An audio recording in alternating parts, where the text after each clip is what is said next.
বাজলো সানাই বাজলো রেশা খেলো শুভ তিথি, রাজার ঘরে ছোট রানী এলো পদ্মাবতী। রানী পদ্মাবতী। রাজার আরো 6টি রানীর ছিল না সন্তান, পদ্মাবতীর কোলালোতে মিলল সমাধান।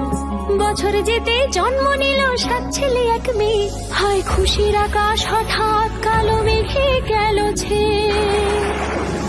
হিংসেতে যায় জ্বলে পুড়ে বাকি 6টি রানী, যুক্তি করে ঘটায় ওরা 7 কুমারের হানি। সুযোগ মতো 7 ছেলেকে মাটিতে দেয় পুঁতে, বাঁচে একা পারুল ওরা পায় না তাকে ছুতে। ধাইমা বাজায় সেই মেয়েকে বড় করে তোলে, 7 ভাইকে পায় যে পারুল 7টি চাপা ফুলে।